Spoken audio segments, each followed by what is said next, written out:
Bon, que je dise pasteur David, frère David, Oh non, Abba Père, Abba ça. Fils. Tout ça me va. Tout, hein? Oui. Voilà, frère David, c'est mieux, hein? Ouais, C'est simple. super, Hein? c'est plus léger. Ouais. Alors, tout va bien? Très très bien. Par la suite. Aujourd'hui, dans la peau des présentateurs. Ouais. Ça va? On peut y aller? Oui, on peut aller. Ça fait un peu bizarre, mais ça va. Voilà, il est aujourd'hui dans cette peau, il faut donc l'accepter et nous croyons qu'il le fera parce que nous n'allons pas faire des choses ici selon nous, mais cela se fera selon l'aide du Saint-Esprit. Alors, avant de commencer, avant de présenter notre invité, on commence par un témoignage. Oui, bien sûr. Alors, Maman Dorcas, j'aimerais qu'ensemble avec les téléspectateurs qui nous suivent de partout, puissions regarder un témoignage très touchant d'un jeune homme qui a traversé quasiment la plus grande partie de sa vie en train de se chercher dans son appel, dans ce à quoi il était vraiment destiné sur la terre, jusqu'à ce que, au bout de sa perdition, si je peux l'appeler comme ça, le Seigneur le rencontre dans des circonstances très particulières. Et là, je peux dire, il se reconnecte à ce pourquoi Dieu l'a envoyé sur la terre. Un témoignage très intéressant et je pense que ça va bien introduire le sujet de ce numéro. Ah oui, hein, ça cadre déjà avec notre thème que nous gardons d'abord, mais ce thème vous sera dévoilé tout à l'heure, alors laissons la place au témoignage. Voilà, très chers téléspectateurs, après avoir suivi ce témoignage, je suis personnellement très touché de voir comment est-ce que le Seigneur conduit les pas de ses enfants. Ce jeune homme qui s'appelle Caleb, il a commencé par tâtonner dans son appel, un peu comme Moïse. Ouais. Il sentait des choses pour lesquelles il était appelé, mais il a utilisé les mauvais moyens et surtout le mauvais moment. Mais gloire à Dieu, le Seigneur l'a rattrapé en cours de route et l'a conduit sur le bon chemin. Et voilà, il est devenu utile pour son pays. Après avoir été aux États-Unis pour les études et tout, il est devenu très utile pour son pays, pour les enfants défavorisés et tout ça. Voilà un exemple très, très, très poignant pour la gloire de Dieu. Et cela prouve que notre Dieu, les dieux que nous élevons dans ce programme, les dieux que nous aimons tant, continuent à opérer des miracles. Reconnais ton appel et entre dans ta destinée. C'est notre thème d'aujourd'hui. Si Dieu l'a fait pour le frère Caleb, c'est ça? Oui. Voilà. Il peut également le faire pour toi. Il peut également le faire pour moi. Il peut également le faire pour le frère David. Exactement. Alors, il faudra seulement être à son poste, savoir surtout ce à quoi nous sommes appelés et comment répondre à cet appel pour entrer dans sa destinée. Place au premier cantique avec notre invité que vous allez découvrir parce que vous la connaissez, vous l'appréciez et c'est une grande servante de Dieu. Exactement. On tait les noms, hein? Ouais, on la découvre juste quand elle se met à chanter. Alors découvrons ensemble notre invité du jour.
Acclamez bien, s'il vous plaît. Acclamez bien, s'il vous plaît.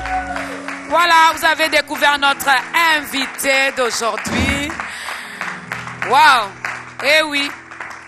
Frère David, c'est comme ça que ça sera. Ah oui, c'est très glorieux.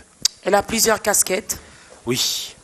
Elle va nous aider à manger la bonne nourriture, qui est donc la parole de Dieu. Elle va également chanter. Quelle bénédiction en double. Hein?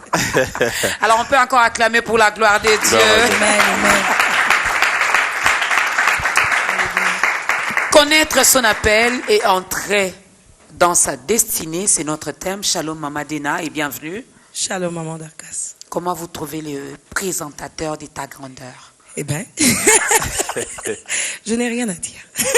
No comment. Je suis heureuse de le retrouver là.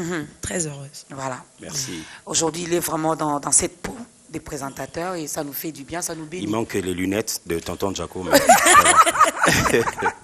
Alors, connaître son appel et entrer dans sa destinée. Bon, nous ne savons pas ce qui vous a poussé à choisir ce thème parmi tant d'autres. Alors, vous êtes mieux placé pour nous donner la raison, mais aussi son appel, l'appel, sa destinée. Qu'entendez-vous par ces deux mots, appel et destinée? Voilà. J'ai choisi ce thème justement parce que je n'ai rien à dire. No comment. Je suis heureuse de le retrouver là. Très heureuse. Voilà. Merci. Aujourd'hui, il est vraiment dans cette peau des présentateurs et ça nous fait du bien, ça nous bénit. Il manque les lunettes de tonton Jaco. Alors, connaître son appel et entrer dans sa destinée. Bon, nous ne savons pas ce qui vous a poussé à choisir ce thème parmi tant d'autres. Alors, vous êtes mieux placé pour nous donner la raison, mais aussi pour nous expliquer lorsque vous dites son appel, l'appel, sa destinée. Qu'entendez-vous par ces deux mots, appel et destinée? Voilà. J'ai choisi ce thème justement parce que je pense que nous avons tous été envoyés sur la terre avec un objectif à atteindre. Et nous avons des comptes à rendre à celui qui nous a placés ici sur terre. La Bible dit dans la prière de notre Père que ta volonté se fasse sur la terre comme au ciel. Donc il y a obligatoirement quelque chose qui se fait dans le ciel ou qui s'est déjà fait au ciel et qui devait être exécuté ici sur terre. Et donc pour moi, dans ce choix de sujet, c'est parce que je voudrais que quelqu'un qui a longtemps duré sur la terre, ne sachant pas l'objectif pour lequel il a été créé, entre en connaissance au fait de tout ce qui lui a été déjà destiné depuis le ciel pour qu'il puisse l'exécuter sur la terre. Pourquoi? Parce que je pense que comme c'est un travail que nous sommes venus faire sur terre, à la fin, il y aura des récompenses. Je ne voudrais pas que quelqu'un rentre au ciel ou encore aille en enfer, ça dépendra, sans avoir atteint les objectifs pour lesquels il a été créé. Et si jamais ça arrivait que tu ailles au ciel, ne pas remporter la couronne pour laquelle tu as été envoyé sur la terre. Donc mon choix de ce sujet, c'est pour éveiller quelqu'un qui dort ou quelqu'un qui longtemps n'est pas là où il devrait être au fait. Qui est encore dans l'ignorance. Qui est encore dans l'ignorance de ce qu'il a ou de ce qui lui a été destiné depuis longtemps ou encore de ses capacités. En fait, je voudrais ici stimuler quelqu'un à pouvoir se réveiller et à entrer totalement dans son appel tel que le Seigneur lui a destiné de le faire sur la terre. Ah, ça c'est bien. Donc, elle est là, comme elle a dit lorsqu'on priait. On a tous reçu cet ordre d'aller, de faire de toutes les nations les disciples de Jésus-Christ. Alors aujourd'hui, Dieu passe par Maman Dieu. Vers la fin, on vous donnera l'occasion de faire un choix.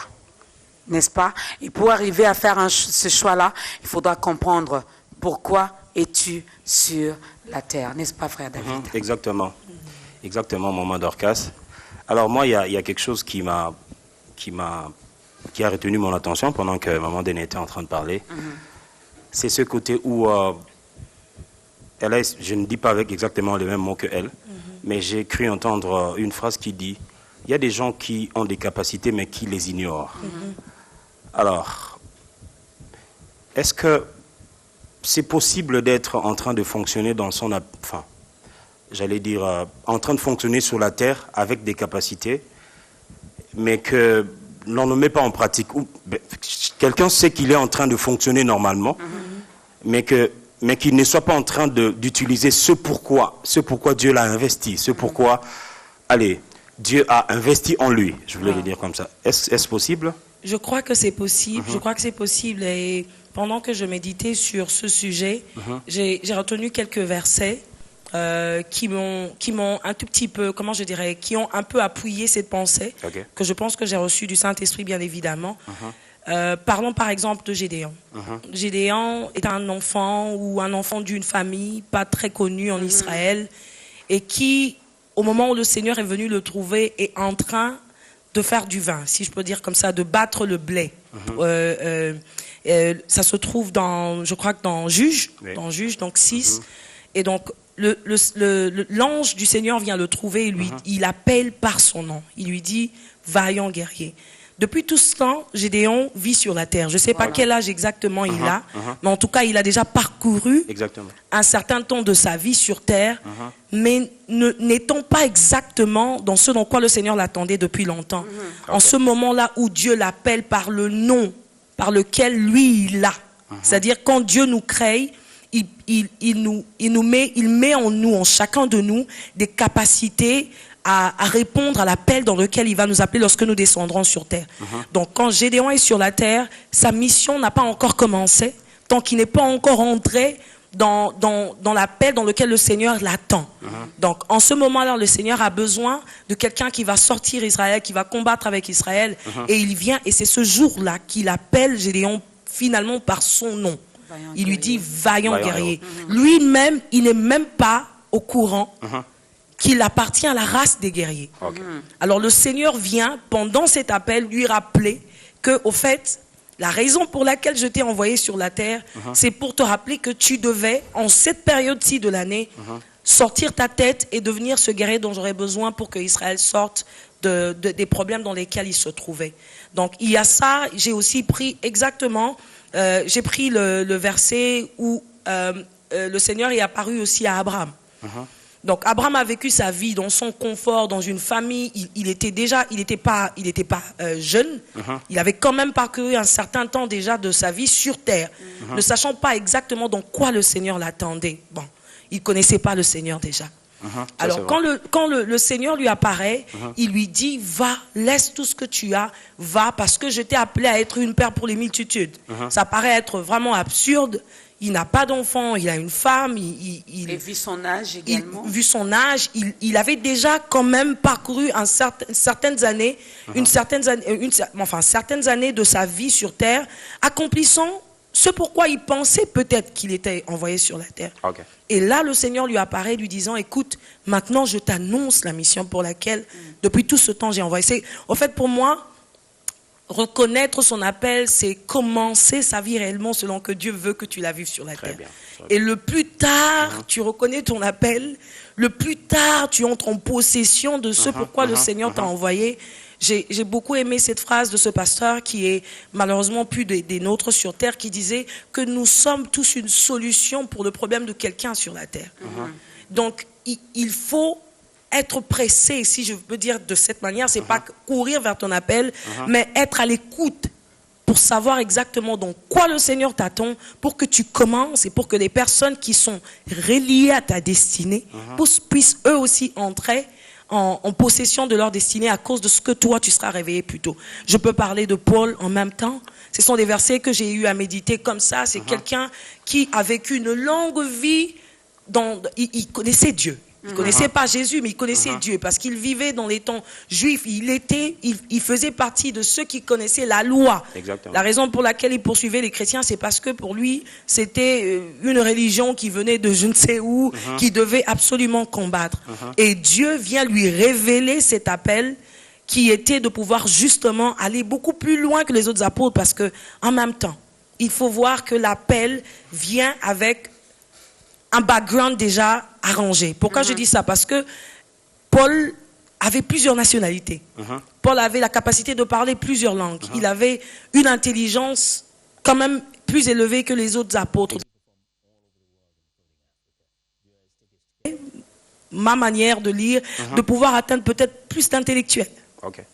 Donc, il avait un appel, et son appel était différent de celui de Pierre, était différent de celui de Jean, Et lorsqu'il est entré en connaissance de son appel, eh ben, il est content. Et aujourd'hui, on peut lire certaines écritures qui pourront nous réveiller. Il a beaucoup plus écrit par rapport aux autres. Hein. Justement parce que son background a permis à ce qu'il soit préparé pour que lorsqu'il sera en train de vivre sa vie selon Dieu, qu'il accomplisse vraiment avec toutes les capacités qu'il fallait.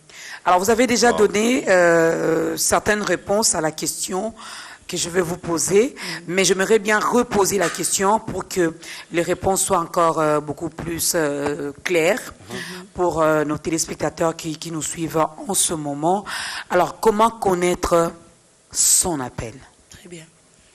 Comment connaître son appel? Je dirais que c'est pas si facile que ça. Parce que c'est vrai, c'est une question assez délicate, parce que ceux qui ne connaissent pas le Christ, pour moi d'ailleurs, je dirais connaître son appel, c'est souvent quand on reçoit le Seigneur. Okay. Parce que lorsqu'il nous appelle, comme avec tous ces serviteurs que j'ai eu à citer dans la Bible, à chaque fois qu'il les appelait, il leur disait déjà ce à quoi il les attendait. Donc, connaître son appel, c'est... Comment le connaître, c'est être plus attentif. Le Seigneur parle tantôt d'une manière, tantôt d'une autre. Il y a plusieurs personnes qui ont la capacité, puisque en nous, nous sommes corps, nous sommes âme et esprit. Nous avons une partie de Dieu. Donc, automatiquement, le Seigneur nous parle à tous les humains que nous sommes. Nous tous, chrétiens, pas chrétiens, comme le dirait un des serviteurs que je connais, nous sommes tous des êtres spirituels. Donc, le Seigneur nous parle. Il nous parle toujours. Je pense que la possibilité de connaître son appel, c'est d'être plus attentif, au fait. D'être plus attentif à la voix du Seigneur. Il pourrait parler en toi. Il pourrait parler au travers d'un serviteur. Il pourrait parler au travers d'un serviteur qui parle à la radio. Il pourrait parler au travers de quelqu'un qui passe en route et qui te dit une chose que tu connais toi-même, ou que tu as une conviction dedans de toi depuis peut-être longtemps, mais la personne que tu ne connais pas te le dit. Donc il y a plusieurs manières de connaître son appel. Le Seigneur peut te le dire à haute voix. Il peut envoyer quelqu'un pour te le dire. Il peut te le parler ou te le dire par conviction dans ton cœur. Mais il parle de plusieurs manières et je crois que ce sont les moyens, le peu de moyens que je peux citer où on peut connaître réellement son appel. Voilà. Moi, je verrais, Maman Dorcas, essayer de pousser un peu plus loin cette question pour essayer d'en tirer beaucoup plus de bénéfices. Je sens que Maman Diana aujourd'hui, elle a la profondeur qu'il faut, alors on veut en bénéficier au maximum. Est-ce que, quand vous dites être attentif à la voix du Seigneur, vous faites allusion à ceux qui marchent déjà avec Dieu ou c'est donné à tout le monde, c'est-à-dire même un païen, c'est lui qui n'a jamais connu le Seigneur, il peut juste être attentif et puis écouter, ben voilà, Dieu m'appelle à ceci. Est-ce qu'il y a des raisons, enfin, il y a un positionnement spirituel requis en avance qui demande, qui doit être comme le critère qu'il faut pour entendre la voix du Seigneur, vous parler au sujet de votre appel, ou il faut juste être n'importe qui pour que Dieu vous parle au sujet de votre appel? Je crois que je dirais non. On n'est pas obligé d'être déjà dans le Seigneur pour pouvoir comprendre son appel. Je crois que j'ai donné ici l'exemple d'Abraham. Okay. Abraham n'avait aucunement connaissance de ce que c'était Dieu. Okay. Il ne savait pas ce qu'était Dieu.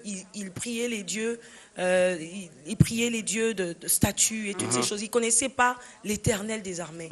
Et lorsque l'Éternel lui est apparu, il lui a parlé comme quelqu'un qui ne connaissait pas.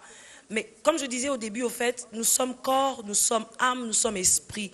Et le Seigneur dit, il cherche les vrais adorateurs, ceux qui l'adorent en esprit et en vérité, justement parce que l'esprit est l'une de ces choses, enfin, les seuls qui nous connectent à Dieu, à celui qui nous a créés. C'est au fait, le moyen de communication entre l'humain, l'être humain en général, pas le chrétien, l'être humain en général avec son Dieu, avec son Créateur. Donc je pense qu'à cette question, je dirais, il ne suffit pas d'être chrétien, parce que sinon, moi, je n'aurais pas répondu à l'appel. Parce que lorsque le Seigneur est venu me parler, il m'a dit, j'ai rencontré des serviteurs de Dieu qui me disaient, tu as une grâce de Dieu, mais tu la foules aux pieds. Je ne comprenais pas de quoi la personne voulait parler. Fouler aux pieds, grâce de Dieu. J'ai une grâce de Dieu. C'est des termes étrangers pour quelqu'un qui n'est pas dans le Seigneur. Exact. Je dis de quoi il parle. Je chante et puis, bon, c'est bon, ça me suffit. Selon moi, j'atteins mes objectifs. Je fais ce que j'aime. Pourquoi est-ce qu'il viendrait me parler de Dieu, me disant que je foule la grâce de Dieu? Alors, c'est là qu'il a approfondi, en me disant plus, au fait. Okay. Je pense qu'il y a possibilité d'entendre, peu importe la position qu'on a, chrétien ou pas chrétien, mais de pouvoir se motiver, au fait. Par exemple, en posant des questions ou en cherchant quelqu'un qui est... Ça, c'est encore pour des gens qui ont la soif. Il y a des gens qui n'ont aucunement la soif. Okay, ça aussi, mais je pense que le Seigneur vraiment choisit les manières par rapport à la disposition de chacun. Il y a des gens comme Paul que le Seigneur s'est senti obligé de jeter du haut d'un cheval. C'est-à-dire, son appel à lui a été fait d'une manière assez brutale. Parce que le Seigneur savait que s'il envoyait un chrétien, par exemple, ça n'aurait certainement pas marché. Il serait exécuté comme les autres. Il serait exécuté, et c'est quelqu'un qui avait une intelligence assez élevée que je pense que les chrétiens de ce temps-là ne pouvaient pas trouver les mots pour le convaincre. À lui, le Seigneur est venu seul. Il n'a pas envoyé quelqu'un, il n'a pas parlé par une voix qui est descendue du ciel. Il est venu et il lui a parlé clairement comme ça, et Paul l'a entendu. Alors je pense qu'il suffit juste d'être vraiment attentif. Après, bon, c'est dur de pouvoir expliquer ça à quelqu'un qui ne connaît pas du tout Dieu, mais je pense qu'on a tous ce qu'on appelle peut-être le sixième sens, c'est-à-dire cette capacité de pouvoir entendre et savoir que ça ne vient pas de moi. Ça ne pourrait pas venir de moi. Donc je dirais vraiment, pour moi, je pense que le Seigneur nous parle vraiment tantôt d'une manière, tantôt d'une autre, peu importe notre position, chrétien ou pas chrétien, on a la capacité d'entendre sa voix. Voilà, il fait grâce à qui il veut, quand il veut, comme il le veut.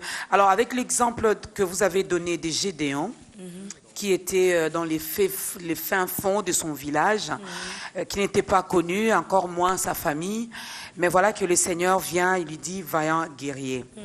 Dans la Bible, dans Jérémie, lorsque le Seigneur parle à Jérémie, il dit, il connaît les projets qu'il a formés. Amen. Alors, Dieu nous connaît déjà. Il a prédestiné des choses pour nous. Il sait déjà ce qu'il attend de nous. Ça, j'ai compris. Mais est-ce qu'il ne faut pas non plus attendre également son temps à lui? C'est-à-dire, j'ai compris ce à quoi je suis appelé, mais j'attends que mon temps arrive, qu'il me fasse quand même un signe pour dire, voilà, Dorcas, là, c'est bon, tu peux partir. Ok, oui, je pense que je pourrais peut-être un tout petit peu, comment je dirais, faire une différence entre répondre à l'appel et entrer en exécution de, comment je dirais, de la mission. Il y a un temps. Je pense que quelqu'un qui reçoit ou à qui on dit, il y a ça qui t'a été destiné, on lui laisse quand même le temps d'apprendre certaines choses. Exactement. C'est pas directement on m'appelle et je réponds oui.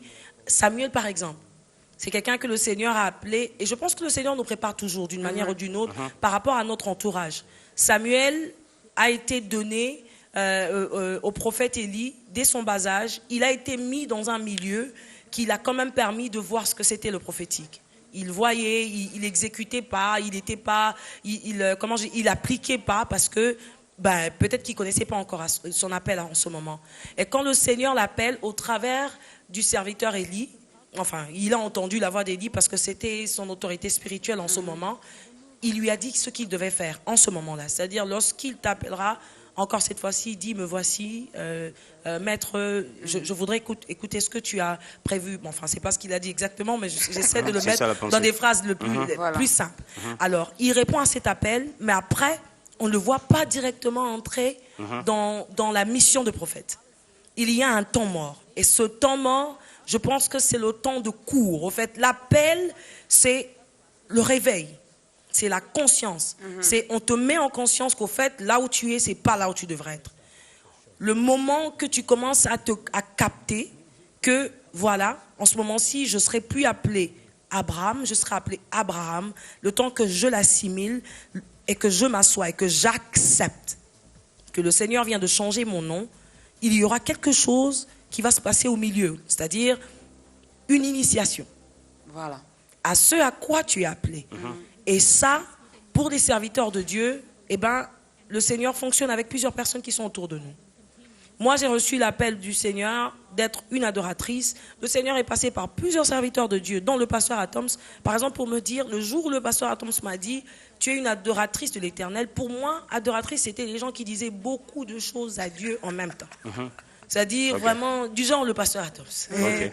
Il peut dire Avec à un bon Dieu, français. au Vandi Nangwende et tout, Moutoute qui dérange, des choses qu'on s'imagine, on dit bon, Azorango Wapi. Et quand il m'a dit, tu es une adoratrice de l'Éternel, j'ai dit, mais moi j'ai pas autant de mots à dire à Dieu. Qu'est-ce qu'il veut dire par là? Et c'est là qu'il a commencé à m'enseigner. Il a commencé à m'enseigner parce que c'est la personne que le Seigneur avait choisie pour venir me dire une partie de ma mission en fait sur terre. Et donc il a commencé à me donner les informations dont j'avais besoin de me former de sorte que lorsque je vais commencer à jouer mon rôle d'adoratrice, que je le joue pleinement. Donc il y a quand même quelque chose qui se passe entre le moment où on accepte son appel et les enseignements ou les initiations qu'on reçoit du Seigneur au travers de ces serviteurs qui sont autour de nous jusqu'à pouvoir entrer en exécution de cet appel. C'était une question de curiosité et heureusement que la servante de Dieu a bien répondu également. Pourquoi je posais cette question? Au moins Abraham a eu le temps d'accepter cette formation, ces temps d'initiation, pareil avec vous. Mais de nos jours, lorsqu'on dit Dorcas, je te vois devant un grand foule en train de prêcher, demain j'achète déjà les chaises en plastique, je me fais fabriquer une chaire parce que papa David m'a vu en train de le faire, donc c'est un appel. Et je réponds directement. C'est ça en fait, ce qui nous arrive malheureusement, ces jours-ci, je dirais notre génération, j'ai l'habitude de blaguer disons que nous sommes une génération fast-food, une génération Léo. Donc les loans, et direct, je trouve un petit coin où je trouverai mes fidèles ou mes fans et à qui j'enseignerai ce que surtout les femmes, hein. Nous on répond rapidement. Bon, ça c'est, je crois que c'est à côté de nous que le Seigneur a permis que nous ayons, certainement pour des choses positives. Après, il faudra être enseigné pour pouvoir comment l'utiliser. Malheureusement, aujourd'hui, notre génération, nous courons vite. Comme je disais tout à l'heure, je pense qu'il y a quand même la réponse à cette question-là encore dans ce que je disais tout à l'heure. Il y a un temps mort, si je peux utiliser ce mot, entre la réponse à l'appel, c'est-à-dire lorsqu'on répond à l'appel et quand on entre en exécution de notre destinée. Toutes les personnes qui ont été appelées dans la Bible ou dans la parole de Dieu ont connu ces moments. Ces moments où ils ont été contraints d'être seuls, d'apprendre, de passer par des moments très difficiles pour que lorsque justement ils sortiront de là, que lorsque les gens les voient, qu'ils voient une transformation. L'appel est une passation, c'est-à-dire c'est un renouveau, si on peut le dire de cette manière, c'est un changement, c'est-à-dire une transformation. Et lorsque les gens qui vous regardent ne peuvent voir cette transformation, ça veut dire que vous n'êtes pas encore arrivé là où le Seigneur vous attend. Donc il y a un temps entre la réponse à l'appel de Dieu et l'exécution de ce dont on l'appelle. Aujourd'hui, il y a plusieurs personnes qu'on a déjà appelées pasteurs à l'église, mais qui ne prêchent pas encore. C'est-à-dire, on les a déjà ordonnés. Mais ils passent encore par, ils doivent encore s'asseoir sur un banc, regarder comment ça, apprendre certaines choses. Aujourd'hui, malheureusement, nous n'aimons pas apprendre. Alors que jusqu'à ce que nous quitterons la terre des vivants, on ne va pas arrêter d'apprendre. On devrait toujours apprendre justement. Pourquoi? Parce que on ne peut pas donner de la nourriture pas prête aux gens. C'est-à-dire, mais je suis pressée à appeler les gens pour venir manger. Malheureusement, et les gens vont tomber malades. Je donnerai des maladies aux gens et ces enfants deviendront que le produit de ce que moi je suis déjà. Aujourd'hui, malheureusement, nous sommes en train de vaquer à ces choses où, dès que le Seigneur... Et ce que je voudrais dire, en fait, appelle Ezangambu. Okay. Moi, j'ai l'habitude de le dire. Mais quand tu dis ça, tu nous fais peur. Hein? Oui. Maman, mais il faut aux penzana kilo, en fait. Pourquoi je dis ça? Moi, j'ai été appelée au Seigneur, ça fait plus de 10 ans maintenant. Mais j'ai accepté l'appel. C'est-à-dire l'appel à la mission en 2014. Quand je dis ça aux gens, beaucoup de gens s'étonnent. Quand je dis accepter l'appel, j'ai su que le Seigneur m'a appelé. Je servais le Seigneur. J'étais déjà conductrice de louange, déjà artiste peut-être connue. Mais parce que quand il te dit l'appel, il te dit tout ce qui t'attend avec l'appel. Voilà. Il te prévient en avance. Il te dit, tu vas connaître ceci, tu vas connaître cela, tu passeras par ci, tu passeras par là. Si tu es bien attentive à entendre, tu entendras tout. Le Seigneur, lorsqu'il nous appelle, il nous dit tout. Il ne nous cache rien. Il nous le dit parce que justement, il ne veut pas appeler des gens qui ne sont pas prêts. Il veut appeler des gens qui disent, bon, ok, c'est bon, maintenant, je suis prêt à prendre ce fardeau sur mon dos. L'appel, c'est aussi une sorte de croix. Ce n'est pas si facile que ça paraît.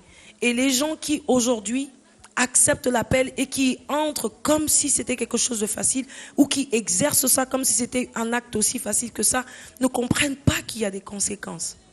Lorsqu'on ne sait pas ce qui nous attend devant, je dis souvent aux gens, je donne l'exemple de lorsque le Seigneur t'appelle et qu'il te dit que tu iras de point A à point Z et qu'il te montre un chemin par lequel tu dois passer, tu devrais normalement suivre ce chemin même quand tu connais des raccourcis. Pourquoi? Parce qu'au milieu du chemin, il peut avoir qu'il a prévu de te donner un manteau parce qu'il va avoir neige ou parce qu'il va neiger plus tard, mais tu n'es pas passé par ce chemin parce que tu te disais, s'il m'a appelé, je sais comment arriver à Bandal. Donc, il y a gauche droite, il y a un pasteur, il y a un serviteur de Dieu. Donc, il y a frère David, pasteur à Tom, il y a moi 2 fois dans la cellule et puis il y a l'église. Malheureusement, tu manqueras le manteau qu'il faut au milieu du chemin. Et lorsque l'hiver te trouvera, tu vas attraper froid. Eh oui, c'est clair. On peut souffler un peu. Ouais, on va souffler.